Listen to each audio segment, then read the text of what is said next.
Compass আর Mona Lisa কথা বলছিল। Compass বলে, বিহান স্যার যদি একবার জেনে যায় আমি তোমার নাম নিয়ে তোমার বদলে এই কলেজে পড়ছি, জানলে কি হবে বলো তো। ঠিক সেই মুহূর্তে বিহান চলে আসে সেখানে, এসে বলে, হাই মোনালিসা, কি বদলা বদলি করার কথা বলছো?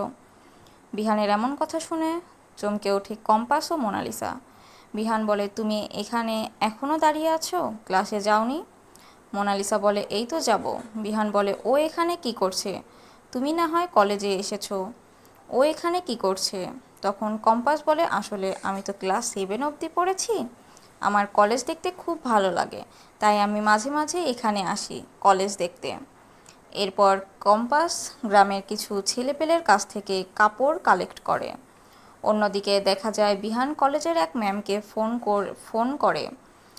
ফোন করে জানতে চায় যে তার কাছে মোনালিসার নাম্বার আছে কিনা।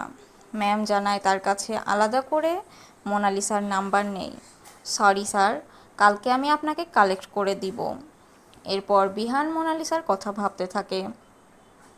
তারপর বিহানের জানালার পাশে হঠাৎ একটা দমকা হাওয়া বয়ে যায়, খুলে যায় বিহানের দরজা।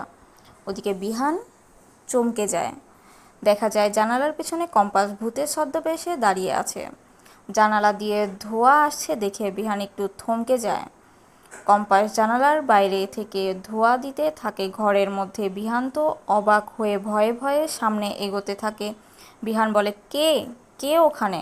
তখন বাতাসের দরজাটাও খুলে যায়। বিহান দরজার দিকে তাকাই ভয় পেয়ে যায়। দরজার দিকে এগোতে থাকে আর বলে, কে কে যেন হেঁটে গেল মনে হলো।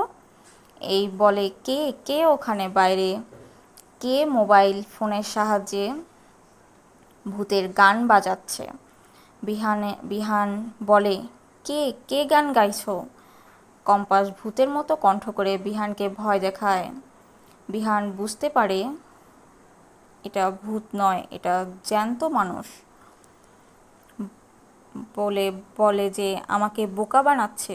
এই বলে ছদ্মবেশে থাকা ভূতটার হাত ধরে টানাটানি করতে থাকে আর বলে, কে তুমি, কে?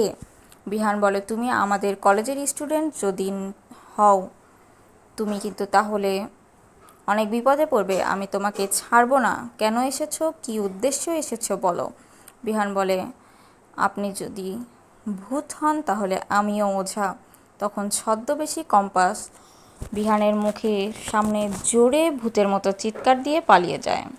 যাওয়ার সময় কিছু একটা মেঝেতে পড়ে যায়, যেটা বিহান তুলে বলে, কেমন যেন চেনা চেনা লাগছে, এটা নিশ্চয়ই যে এসেছিল তার। তো বন্ধুরা, এমনটাই দেখতে পাবো আমরা আজকের পর্বে। ভিডিওটি কেমন লাগলো কমেন্ট করে জানাতে ভুলবে না। ধন্যবাদ।